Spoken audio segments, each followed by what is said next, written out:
Hello children, myself Jagdamba Singh welcomes you all in political science class. We are continuing with lesson number 1, which is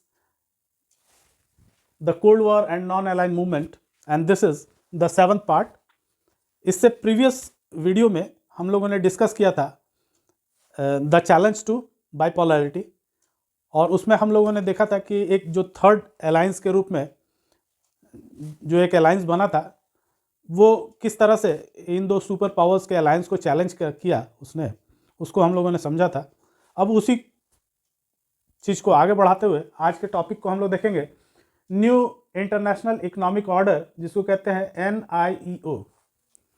NIEO कहते हैं उसको।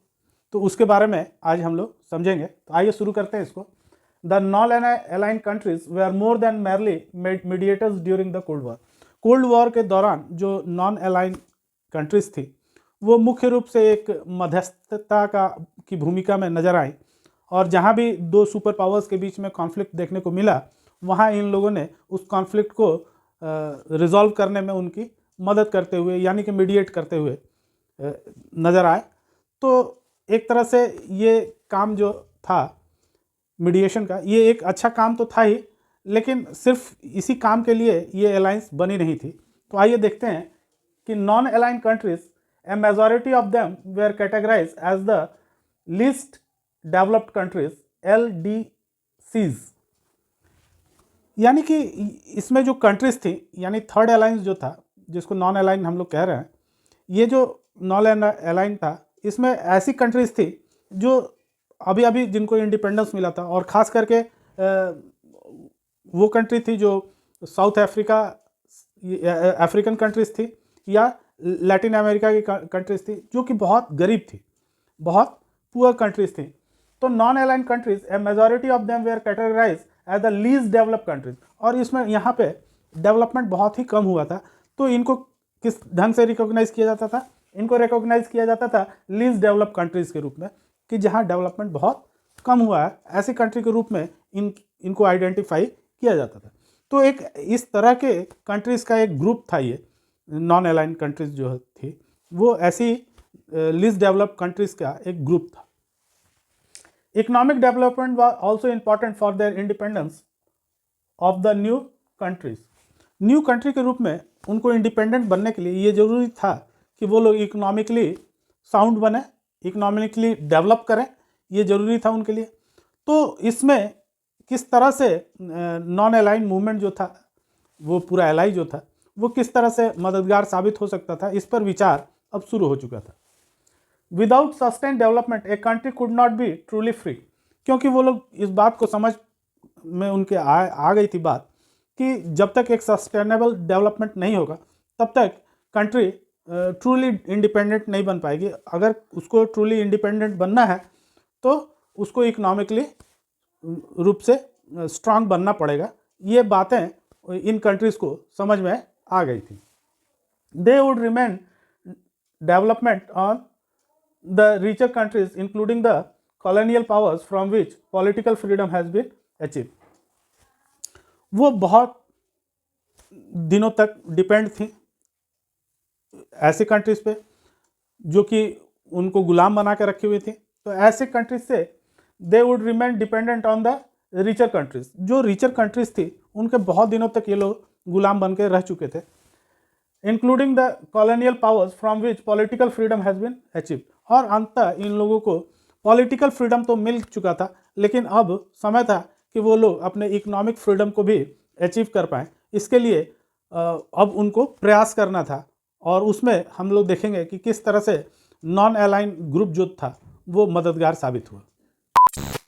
तो बच्चों, इन poor countries को कैसे economic stability मिले, इस विचार ने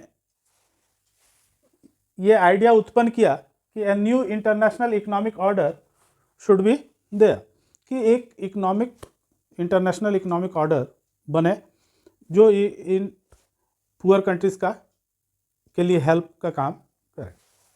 the United Nations conference on trade and development, UNCTAD, brought out a report in 1972 entitled Towards a New Trade Policy for Development।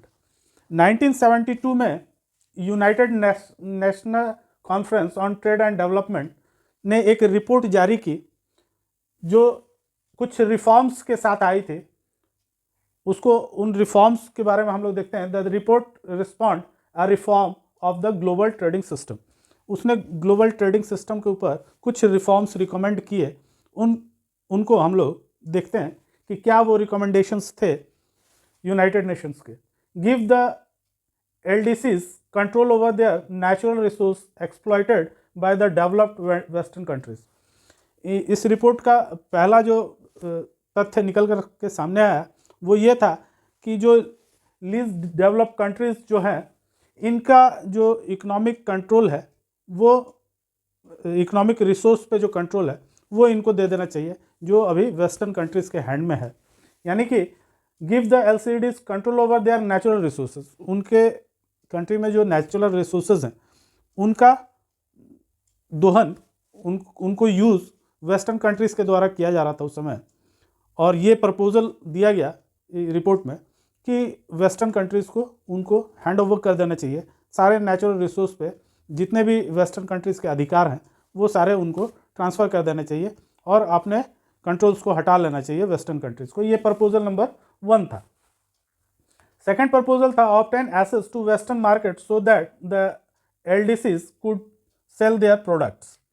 और उन रिपोर्ट का ये मानना था कि वेस्टर्न कंट्रीज़ को जो है एक्सेस देना चाहिए वेस्टर्न मार्केट में। इन पुअर कंट्रीज़ के लिए वेस्टर्न मार्केट को भी ओपन किया जाना चाहिए ताकि ये लोग जो गुड्स को मैन्युफैक्चर कर रहे हैं they can sell in the western market also. तो ये एक्सेस उनको भी मिलना चाहिए कि वेस्टर्न मार्केट उनके लिए ओपन हो ताकि वो अपने प्रोडक्ट्स को वेस्टर्न मार्केट में बेच पाएँ और इससे जो ट्रेड है उन पुअर कंट्रीज़ के लिए बेनिफिशियल हो सके। Third recommendation was reduce the cost of technology from the western countries. Reduce the cost of technology from the western country. जो ये रिसोर्स को यूज़ करते थे western countries in poor countries के, वो इसीलिए करते थे क्योंकि इन पुअर कंट्रीज़ के पास उन रिसोर्स को एक्सट्रैक्ट करने का कोई अच्छी टेक्नोलॉजी उनके पास नहीं थी और वेस्टर्न कंट्रीज़ ये टेक्नोलॉजी उनको मुहैया कराते थे, उपलब्ध कराते थे और बदले में एक अच्छी खासी रकम या नेचुरल रिसोर्स को ही अपने पास ले लेते थे। तो इस तरह से टेक्नोलॉजी दे करके और उनके रिसोर्स पे एक तरह से अपना कब्जा इन वेस्टर्न कंट्रीज़ ने बना करके रखा हुआ था। तो इस रिपोर्ट में ये भी आया कि वेस्टर्न कंट्रीज़ को अपने रिसोर्सेज को कम प्राइस पे इन पुअर कंट्रीज़ को अवेलेबल कराना चाहिए ताकि वो उनके लिए बेनिफिशियल हो पाए। And the fourth was provide the LDCs with a greater role in international economic institutions. जो इंटरनेशनल इकोनॉमिक इंस्टीट्यूशन फॉर्म हुए हैं वर्ल्ड में उनमें इन पुअर कंट्रीज़ का भी योगदान होना चाहिए, उसमें भी ये पार्टिसिपेट करें, उसके मेंबर्स बन पाएँ। इन सारी चीज़ों की सुविधा इन पुअर कंट्रीज़ को मिलनी चाहिए, तभी ये पुअर कंट्रीज़ ग्रो कर पाएंगे और ये भी इकोनॉमिकली स्टेबल हो पाएंगे। Gradually, the nature of non-alignment changed to give greater importance to economic issues. अभी तक ये माना जाता था कि नॉन अलाइनमेंट जो है वो इसलिए बनी है कि जब भी दो सुपर पावर्स के बीच में कोई कॉन्फ्लिक्ट हो तो वहाँ ये मीडिएटर का काम करे। लेकिन धीरे धीरे gradually the nature of non alignment change, लेकिन धीरे धीरे इसका स्वरूप जो है वो चेंज होने लगा to give greater importance to economic issues. और धीरे धीरे ऐसा लगने लगा कि ये इकोनॉमिक इश्यूज़ पे ज़्यादा फोकस कर रही है और फोकस करना इसका नेचुरल भी था क्योंकि वेस्टर्न कंट्रीज़ ने सारे इकोनॉमिक रिसोर्सेज पे अपना कब्जा जमाया हुआ था और ये पुअर कंट्रीज़ इनको ग्रो करने के लिए ये ज़रूरी था कि कुछ इकोनॉमिक फ्रीडम इनको भी मिले ताकि ये ग्रो कर पाएँ। तो in 1961 at the first summit in Belgrade economic issues has not been very important. जब पहला समिट इसका हुआ 1961 में नॉन अलाइनमेंट का, तो उसमें ऐसा लगा, बिल गेट्स में जो हुआ था तो उसमें ऐसा लगा कि इकोनॉमिक इशू इसके लिए बहुत इम्पॉर्टेंट नहीं है। लेकिन जैसे जैसे ये 70 के दशक में आगे बढ़ा तब ऐसा लगने लगा कि इकोनॉमिक इशू इसके लिए ज़्यादा important, they become most important issue. 70s के दशक में ऐसा लगा कि नॉन अलाइनमेंट के लिए अब इकोनॉमिक इशू जो है मोस्ट इम्पॉर्टेंट इशू हो गई है। As a result NAM become an economic pressure group.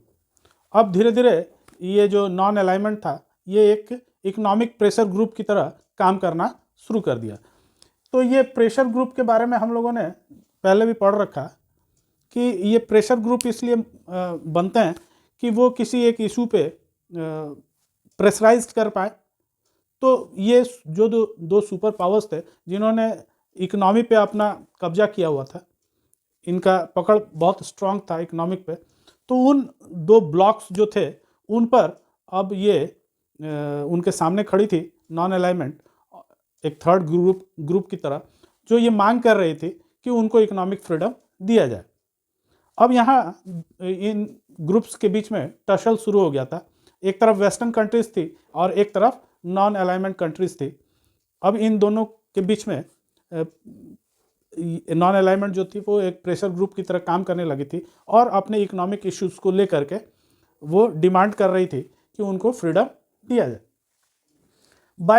जब इस तरह के हालात होते हैं तो जब प्रेशर माउंट होता है तो या तो प्रेशर डालने वाला ग्रुप पीछे हटता है या फिर जिस पे डाला जा रहा है वो पीछे हटता है। दो ही चीज़ें सामने आती हैं। तो आइए देखते हैं रिजल्ट के रूप में क्या हुआ।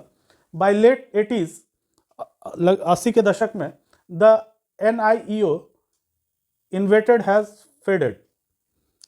उसका इनिशिएटिव जो था वो फेड होने लगा। जो न्यू इंटरनेशनल इकोनॉमिक ऑर्डर जो बना था वो अब उसका जो है पकड़ उतनी मजबूत नहीं रह गई 80 के दशक में।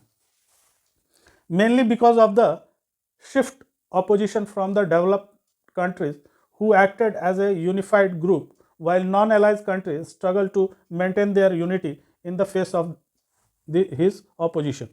अब उनके ऑपोजिशन में जो NAM कंट्रीज लगी हुई थी कि उनको फ्रीडम चाहिए, अब धीरे धीरे उनकी शक्ति उन वेस्टर्न कंट्रीज़ के सामने कमज़ोर पड़ती गई और धीरे धीरे ये इकोनॉमिक इशू जो था उनका वो भी फेड अप होता चला गया। और वेस्टर्न कंट्रीज़ चूँकि पहले से भी बहुत इकोनॉमिकली मजबूत थी वो कंट्रीज़, तो बहुत प्रेशर उनके ऊपर काम नहीं किया इन छोटी पुअर कंट्रीज़ का, और हम लोग देखते हैं कि इकोनॉमिकली वो ज़्यादा साउंड आज भी बने हुए हैं वेस्टर्न कंट्रीज़।